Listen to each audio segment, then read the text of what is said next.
Finland's Minister for International Cooperation, His Excellency Francisco Carlos Soares, the Ambassador of Brazil,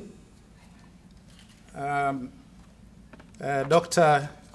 Jonas Kipokola, our facilitators, ladies and gentlemen, on behalf of Bernard Camillus Membe, the Minister for Foreign Affairs and International Cooperation, I really am humbled to be here and want to welcome you all to this very interesting afternoon.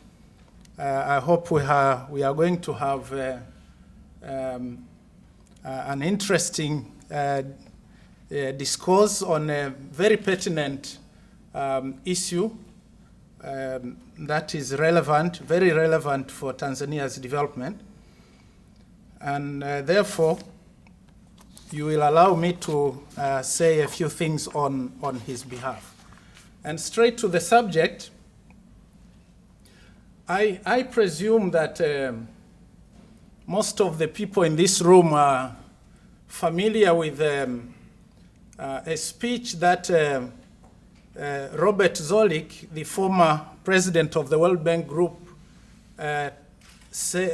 delivered in the run-up to the World Bank and IMF annual meetings in September of 2011. That address was called Beyond Aid.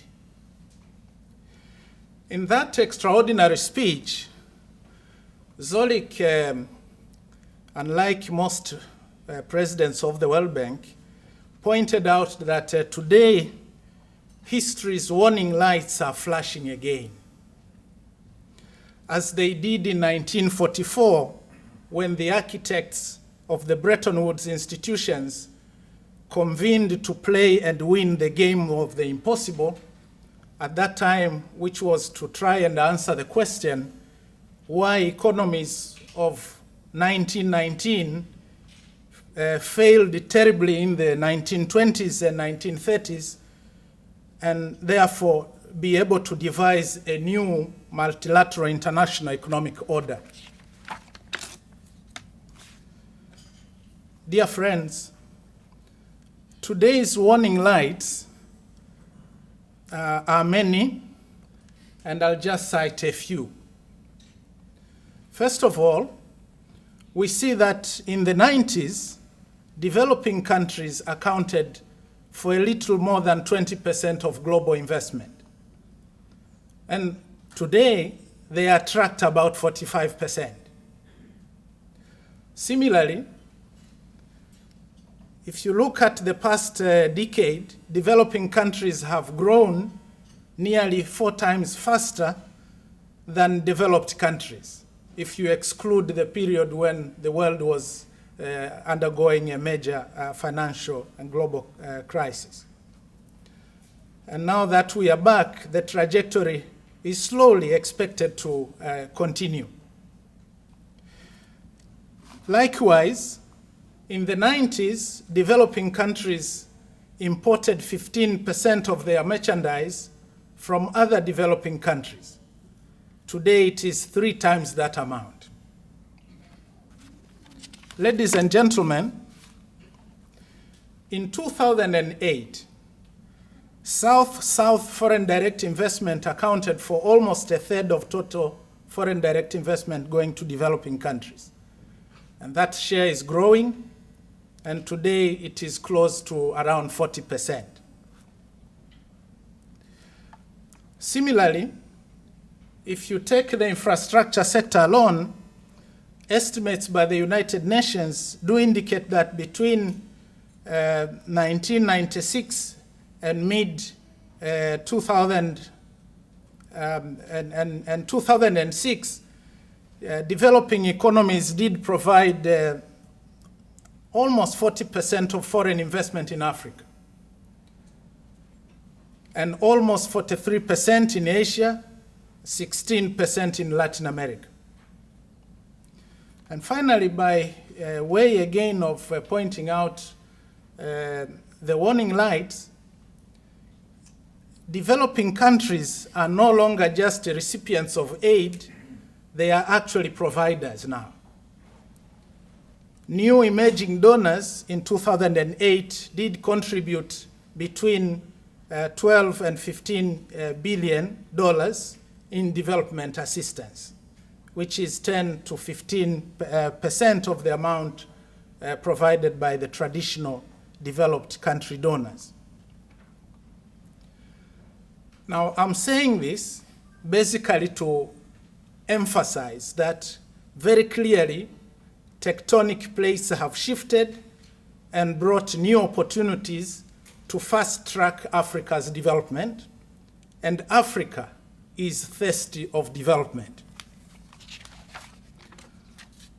Ladies and gentlemen, I must hasten to add, however, that the United States, Europe, Japan, and other developed countries still play a very vital role, particularly in the areas of innovation, investment, technology, security, and indeed development overall.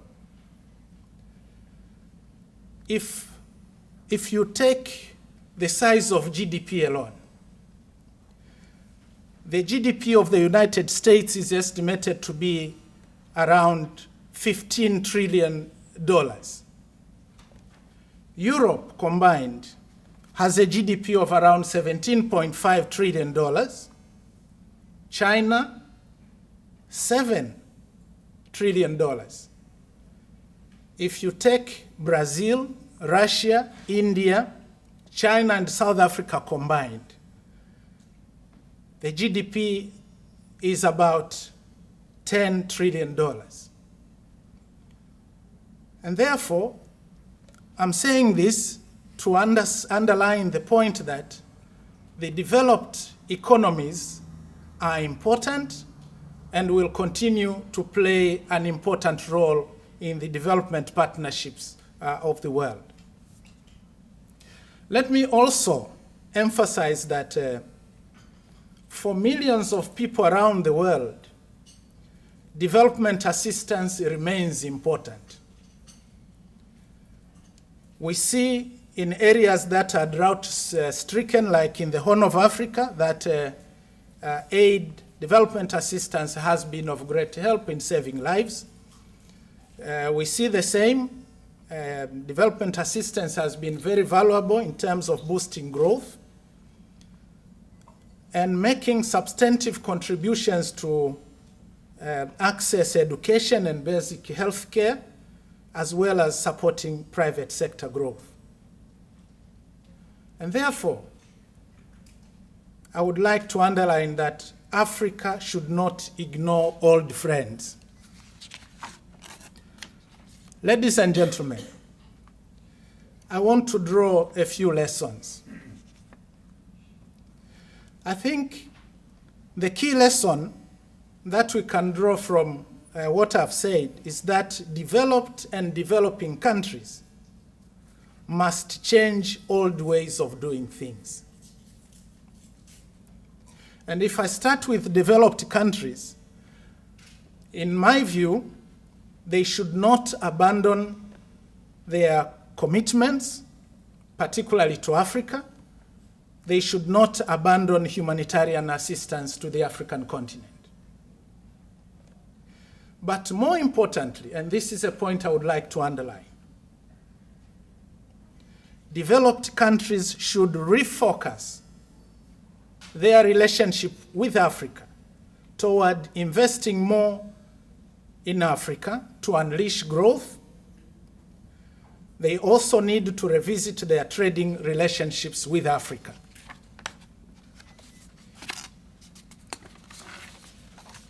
Ladies and gentlemen, with respect to the new partners,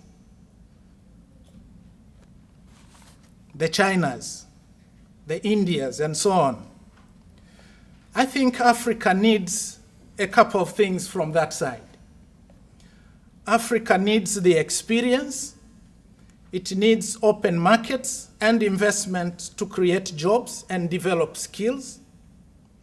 Africa needs investment to uplift infrastructure. It needs support to develop new financial instruments to ensure that smallholder farmers, to ensure smallholder farmers against drought, and also leverage new equity investments. Africa needs support of emerging countries. It needs their support to develop local institutional capacities, skills, innovation, and scientific breakthroughs, particularly in terms of developing drought-resistant and better-yielding crop varieties. And on the side of Africa, fortunately, Africa has a lot to offer in return. On the side of developing countries, on their part, in my view, they must come to age and responsibly begin to walk on their own, but do so in partnership with both old and new partners in a mutually beneficial way. In so doing, I think it is very critical to have good foresight, to borrow sensibly, to use natural resources, both renewable and non-renewable, wisely, particularly in order to avoid falling into the resource curse, and also grow the economy in a manner that is inclusive, that is beneficial to the majority of the citizens in Africa. I believe very strongly that Africa has the space for everybody. And I say so because Africa is already accommodating everybody. What we need is to polish the evolving partnerships in the light of the caveats I have just sketched. Ladies and gentlemen, before I wind up my remarks, I thought I should also point out the case of Tanzania. In our case here, Tanzania faces a number of challenges. The level of poverty is unacceptably high. If you have a basic needs poverty index of at 34%, this is clearly unacceptable. Unemployment rate at around 12% is too high. We are beginning to see adverse impacts of climate change. We also see a very rapid population growth of around 3%, coupled with urbanization without industrialization. And we also see inefficiencies in the administrative machinery, aside from global shocks, and also some challenges in terms of the developmental mindset. And therefore, as we see it, there are five areas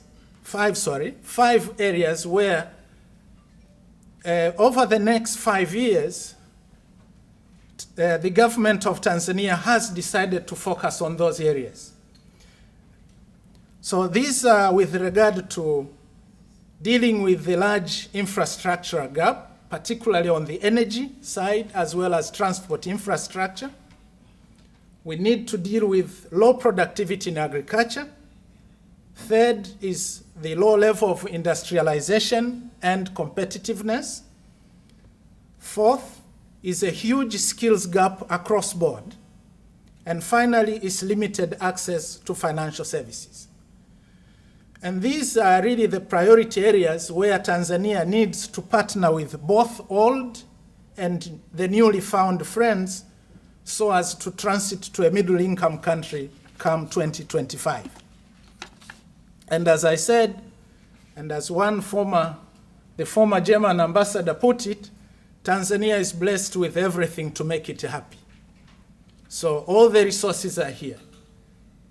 We are almost running now to 44 million people. We are the 31st largest country in the world.